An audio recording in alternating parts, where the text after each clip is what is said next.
జై శ్రీమన్నారాయణ. సుదర్శనవాణి పరిపూర్ణ వాస్తు యూట్యూబ్ ఛానల్కి స్వాగతం. గృహంలో అసలు ద్వారాలు అనే వాటిని వేటిని అంటారు. అందరూ అనుకుంటుంటాం ఇది ద్వారం అండి అది ద్వారం అండి అని. కానీ అసల్లో మనకు వాస్తు గురువు గారు కొలతలు పెట్టినప్పుడు ఇక్కడ ద్వారాలు పెట్టాలమ్మా అంటాం. మనం శంకుస్థాపన అయిపోయి గృహప్రవేశం దగ్గరికి వచ్చేసరికి అక్కడ ద్వారాలు ఉండవు.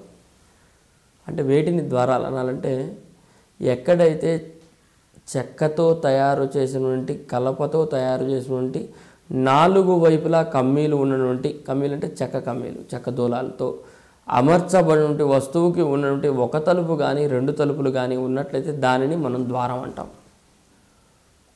అంటే ప్రతి గృహంలో కూడాను చెక్కతో తయారు చేసినటువంటి గడప కలిగినటువంటి వాటిని ద్వారం. గడప అంటారు కొంతమంది, మండిగం అని కూడా అంటుంటారు. మండిగం అంటే కింద ఉండేటువంటి చెక్క, అటువంటి వాటిని ద్వారాలు అంటారు.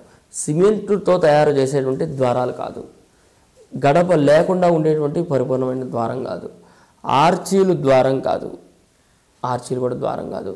అట్లాగనే కొంతమందిని చూస్తూ ఉంటాము, గోడ ఉంటుంది, గోడకు కమ్మీలు కొట్టి చెక్క తలుపు పెడతారు. ఏమంటే చెక్క తలుపు కదా అంటారు.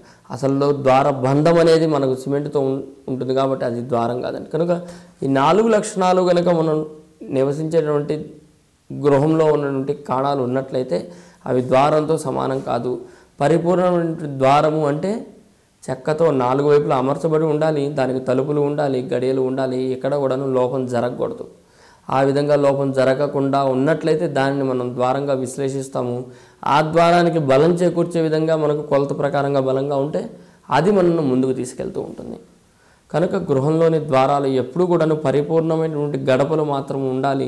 గడప లేని ద్వారాలు కాదంటాడు. అటువంటి ద్వారాలలో నడక చేసిన యజమాని కూడాను అభివృద్ధి ఆటంకాలుగానే ఉంటూ ఉంటాయి. కనుక అటువంటి ద్వారాలు ఎవరైనా ఉంటే మనం మార్చుకునే ప్రయత్నం చేద్దాం. తద్వారా యజమాని అభివృద్ధికి ఆటంకం లేకుండా ముందుకు వెళ్దాం. జై శ్రీమన్నారాయణ.